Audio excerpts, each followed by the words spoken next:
Everyone, कैसे आप लोग? आशा करती हूँ अच्छे होंगे, स्वस्थ होंगे। तो दोस्तों, आज हम लोग इस वीडियो में बात करेंगे सामान्य हिंदी, जनरल हिंदी के बारे में, जो कि यूपीपीसीएस का है। और यूपीपीसीएस आपका आरओ का पेपर, मेंस का जो पेपर है हिंदी का, उसके संबंध में कुछ देखेंगे।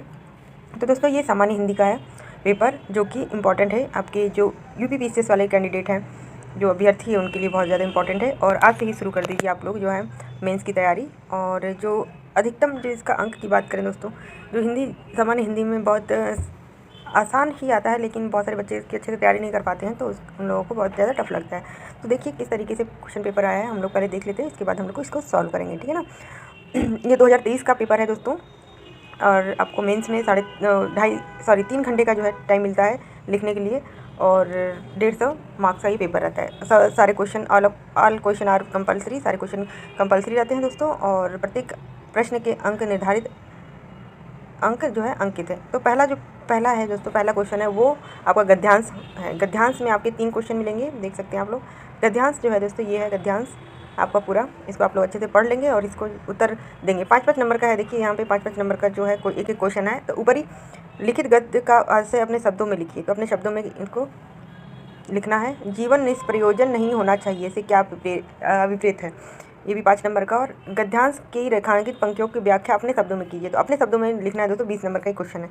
तो चलिए देख लेते हैं कि क्या है क्वेश्चन, गद्यांश में क्या कहा गया है। तो गद्यांश पहला है, हमारा सांसारिक जीवन एक न एक दिन खत्म होगा, लेकिन हमें स्मरण रखना चाहिए कि हमारी देह एक मशाल है जो निरंतर संसार को, समाज को आलोकित कर उसका मार्गदर्शन कर सकती है। यानी हमारा यह जीवन निष्प्रयोजन नहीं होना चाहिए, यानी कि निष्प्रयोजन मतलब कि जिसका कोई भी मतलब यूज ना किया गया, ऐसा नहीं होना चाहिए। हमारा जीवन है जो वो किसी प्रयोजन में लाया जाना चाहिए, यानी कि हमारा जो जीवन है ये वो कहीं ना कहीं समाज के लिए, जैसे कि समाज के लिए और किसी के लिए भी कार्यकर होना चाहिए। इस तरीके से होना चाहिए हमारा जीवन जो है। समाज के लिए हमें एक कर्मठ ओजस्वी जीवन का अभिलाषा होनी चाहिए। हमें असहाय लोग हैं, निर्बलों का संबल बनाना चाहिए। हमारा संपूर्ण सांसारिक जीवन किसी उत्तम लक्ष्य की प्राप्ति में व्यतीत होना चाहिए, और हम इस संसार से जाएं तो हम लोग हमें स्मरण करें। हमारे जीवन का लक्ष्य सत्कर्म है, और सत्कर्म हमारी देह के माध्यम से ही हो सकता है। और आगे क्या लिखा है, हम हमारे कार्य को अपनी देह के संचालन द्वारा ही संपादित करते हैं। यदि हमारे कार्य इतने संकीर्ण हों, केवल अपने स्वार्थ की पूर्ति के लिए हों, तो फिर देह हमारे जल में रह रहे एक दीपक की तरह ही होगी।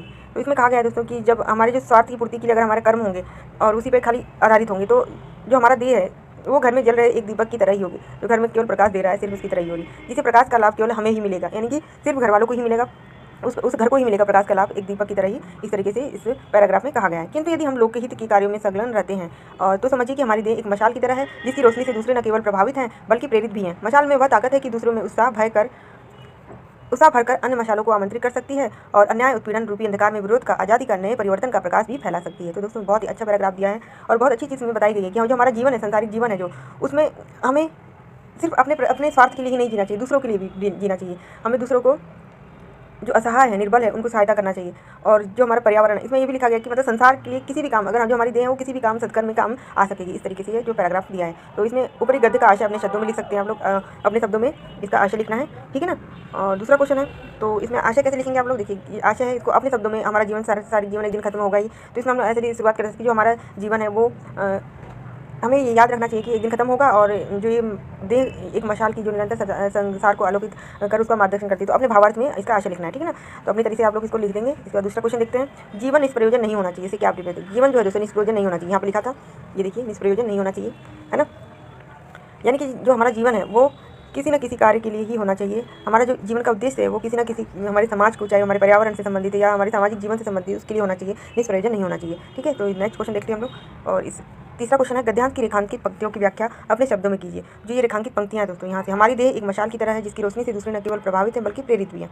मशाल में वह ताकत है कि दूसरों में उत्साह भरकर अन्य मशालों को आमंत्रित कर सकती है, और अन्याय उत्पीड़न रूपी अंधकार में विरोध का, आज़ादी का, नए परिवर्तन का प्रकाश फैला सकती है। तो इसको अपने शब्दों में लिखना है कि जो हमारा शरीर है दोस्तों, एक मशाल की तरह, एक जो है एक ज्वाला की तरह, प्रकाश की तरह है, जो कि खुद को ही नहीं बल्कि दूसरों को ही प्रेरित करती है। इस तरीके से आप लोग इसका जो है व्याख्या कर सकते हैं अपने शब्दों में, ठीक है ना।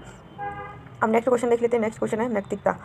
जो नैतिकता है हमारे लिए सामाजिक मानदंड उपस्थित करती है, क्योंकि यह उचित और अनुचित का ज्ञान कराती है। नैतिक नियमों में चरित्र निर्माण की महत्ता पर जोर दिया जाता है।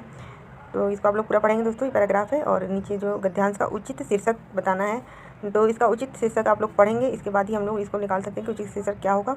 तो इसमें उचित शीर्षक तो मेरे हिसाब से आप लोगों को नैतिक व्यवहार होना चाहिए, क्योंकि इसमें सारी चीज़ें दी गई है, ठीक है ना, और जो कि 5 नंबर का है। शीर्षक ही लिखना है, ठीक है ना। और नेक्स्ट क्वेश्चन है धर्म और नैतिकता का संबंध स्पष्ट करिए। धर्म और नैतिकता में क्या अंतर है? धर्म दोस्तों, धर्म क्या है? इसमें लिखा हुआ कि धर्म जो है नैतिक सिद्धांतों का परिपालन धर्म के भय के कारण ही होता है। धर्म अक्सर नैतिक सिद्धांतों का समर्थन जो करता है।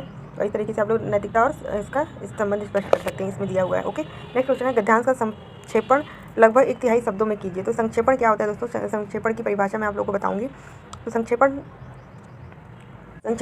आपको लगभग संक्षेपण ये होता है दोस्तों कि जो भावार्थ है ना इसका, उसको क्रमबद्ध तरीके से लिखना होता है। तो इसी को संक्षेपण कहा जाता है, ठीक है ना। संक्षेपण की मैं आप लोगों को परिभाषा लिखवा दूंगी दूसरी वीडियो में, ठीक है। संक्षेपण है आपका भावार्थ क्या होता है, भावार्थ और आशय क्या होता है। आशय मतलब होता है कि संपूर्ण जो पैराग्राफ है उसका उन वाक्यों का, गुण वाक्यों का स्पष्टीकरण को ही आशय कहा जाता है। भावार्थ में क्या होता है दोस्तों? भावार्थ में कोई लेखन की सीमा नहीं होती है और पूरा जो है पैराग्राफ का भाव निकाल कर आप लोग लिख सकते हैं, ठीक है।